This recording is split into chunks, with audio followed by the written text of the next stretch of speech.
Hey everyone, this is Tom Escobar from New York No Limits, and I am very pleased to be joined today by our 2025 jury, three very talented filmmakers and friends of mine.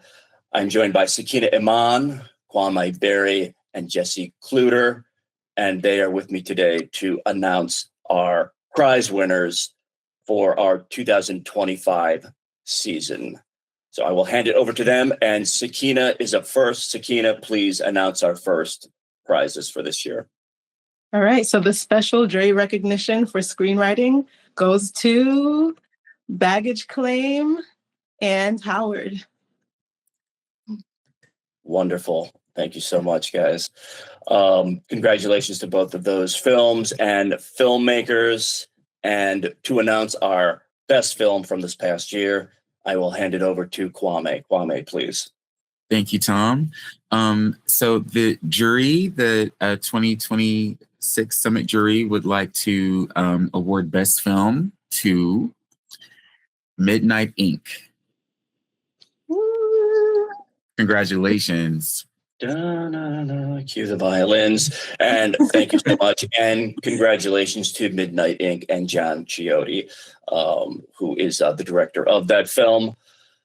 And thank you to the three of you. You were wonderful for doing this. And I thank you on behalf of myself and Rob and New York No Limits for taking the time out to spend some time with me today to discuss our films. Hey everyone, this is Tom Escobar with New York No Limits. Very happy to be joined by John Chiodi, the director of Midnight Inc., our award-winning best film for the New York No Limits Film Summit.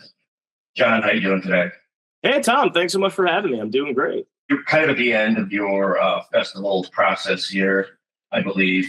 Talk to me, what has your experience been like from the beginning to the end? And by beginning, I mean just, when you first started setting them out, first started getting some submissions, and just what your experience was, going through some of the different festivals and then, coming to New York No Limits just recently. Absolutely. Yeah. Everything from the conception of this film all the way to the very end right now has been such a crazy journey. This movie has taken us all over the country. We've been to Beverly Hills. We've been to Provo, Utah with our buddies at Film Quest. We have been all over the place. We've met some incredible people through, sharing this film with everybody. And it's just great. There's nothing like sitting in a room of people all experiencing a thing that you either made or helped to contribute to make. It's really wild, honestly. And there's nothing sweeter than people coming up to you that you have no idea about, that people that don't know you coming up and being like, hey, I really connected with your movie. That's really what it's all about.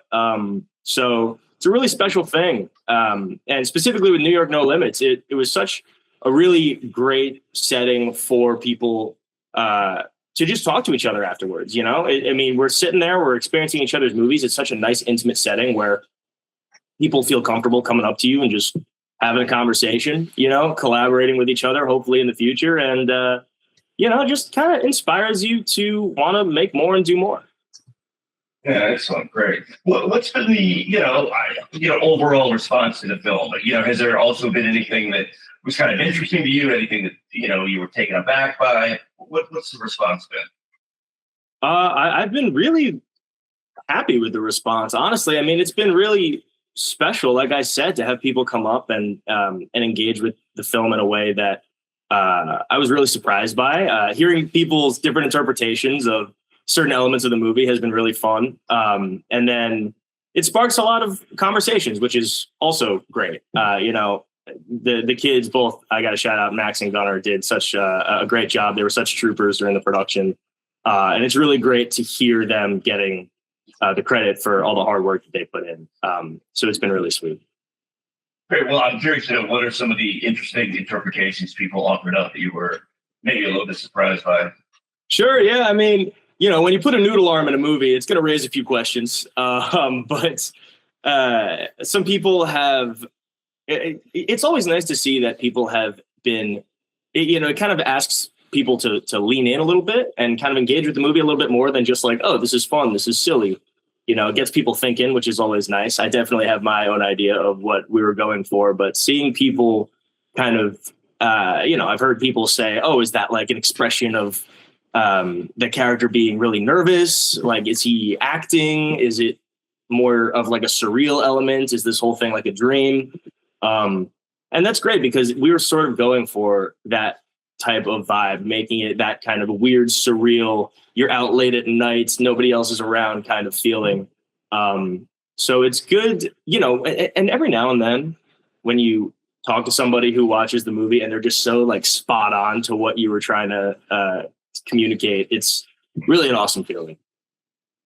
Yeah, I'll bet. What would your advice be? This is your first short, I believe, correct? Yeah. It's a student short. It's not my first short, but it's the first one of this scale for sure. Yeah, that you've I think set out quite a bit, right? Is that correct? Yeah. What's your advice to either young filmmakers or emerging filmmakers, or just anyone who wants to shoot a short film? What's your advice for them?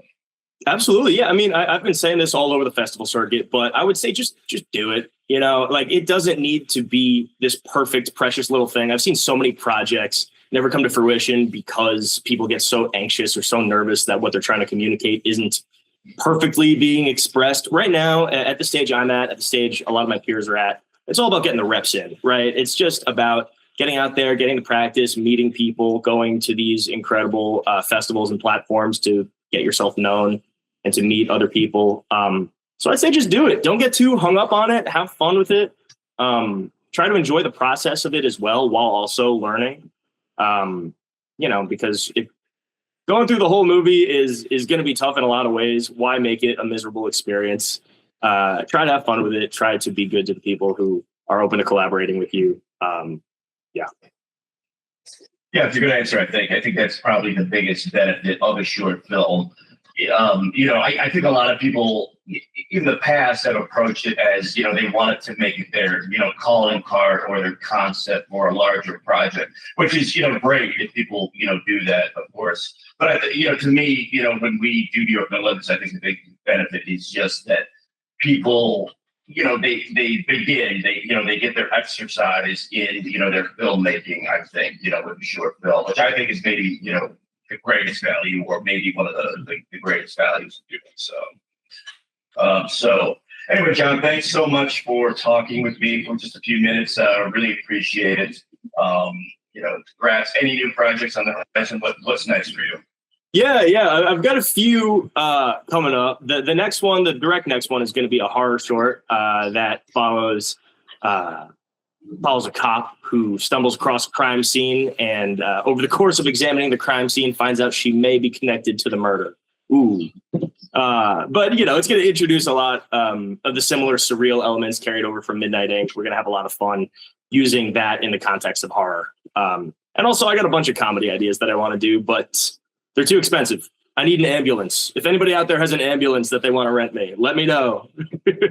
But I'm sure there's an ambulance out there somewhere. So. Oh yeah, I'll find it one of these days, and then it's all uphill from there. Tom. Absolutely. All right, John. Thanks so much. Have a great day, rest of your year, and really appreciate it. And we'll see you again at New York Film Olympics.